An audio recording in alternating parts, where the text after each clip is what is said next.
જય શ્રી કૃષ્ણ. સ્વાગત છે તમારું અમારા નવા વિડીયોમાં. આજે આપણે ફૂલકાજણી વ્રત કથા, વ્રત વિધિ તથા તેના મહત્વ વિશે સાંભળીશું.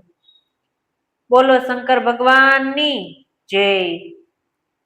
શ્રાવણ માસના સુદ પક્ષની અજવાળી ત્રીજના દિવસે ફૂલકાજણી વ્રત કરવામાં આવે છે.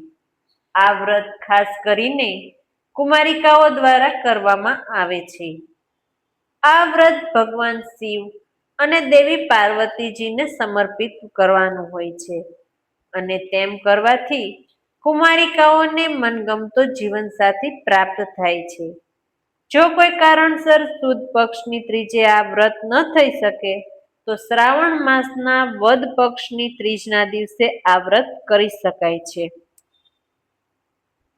વ્રત કરનારે સવારે વહેલા ઉઠીને સ્નાન કરીને સ્વચ્છ વસ્ત્રો ધારણ કરવાના હોય છે.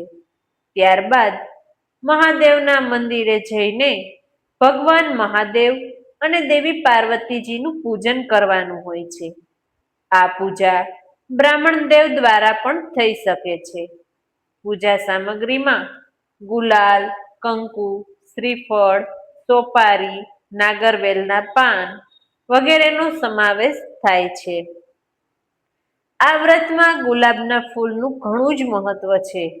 વ્રત કરનારે આખો દિવસ ફૂલને પોતાના હાથમાં રાખવું પડે છે. જો પાણી પીવું હોય કે ફરાળ કરવું હોય તો ફૂલ સૂંઘીને જ પાણી પી શકાય અને ફરાળ ગ્રહણ કરી શકાય છે. અને અંતે આ ફૂલ મહાદેવ અને દેવી પાર્વતીજીને સમર્પિત કરવામાં આવે છે. આ વ્રતમાં ઉપવાસ કરવાનો હોય છે. વ્રત કરનાર મોટા ભાગની બાળાઓ નમકનો ત્યાગ કરે છે અને નકોડું રહે છે. આખો દિવસ મહાદેવ અને માતા પાર્વતીનું મનમાં સ્મરણ કરવાનું હોય છે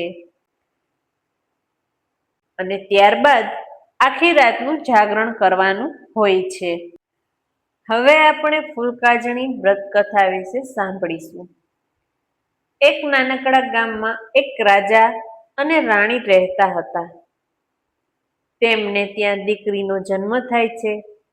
રાજા તો પંડિત પાસે દીકરીની જન્મપત્રિકા જોવરાવે છે.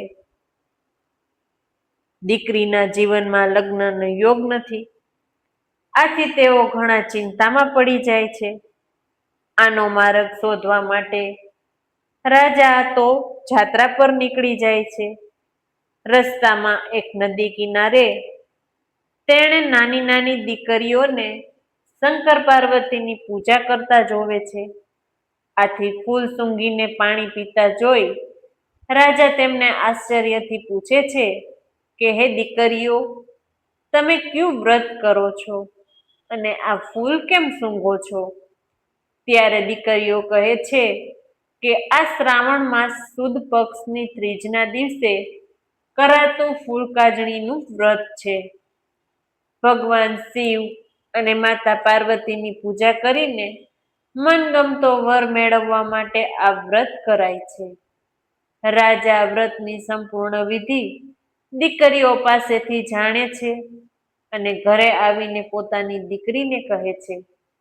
આગલા શ્રાવણ માસની અજવાળી ત્રીજે રાજાની દીકરી પણ આ વ્રત શ્રદ્ધાપૂર્વક કરે છે અને શિવ તથા પાર્વતીજીની પૂજા કરે છે. ભગવાન શિવ અને માતા પાર્વતીજી પ્રસન્ન થાય છે અને દીકરીનું ભાગ્ય બદલાઈ જાય છે. દીકરી મોટી થાય છે, તેના માગા આવવા માંડે છે અને તેને યોગ્ય વર મળે છે. તે સુખી લગ્ન જીવન જીવવા લાગે છે. રાજા અને રાણીએ ભગવાનનો આભાર માનીને પ્રાર્થના કરે છે કે હે પ્રભુ, આપનું આ ફૂલકાજણી વ્રત જે કોઈ કરે તેને સાસરિયામાં સુખ શાંતિ મળે અને યોગ્ય જીવનસાથી મળે.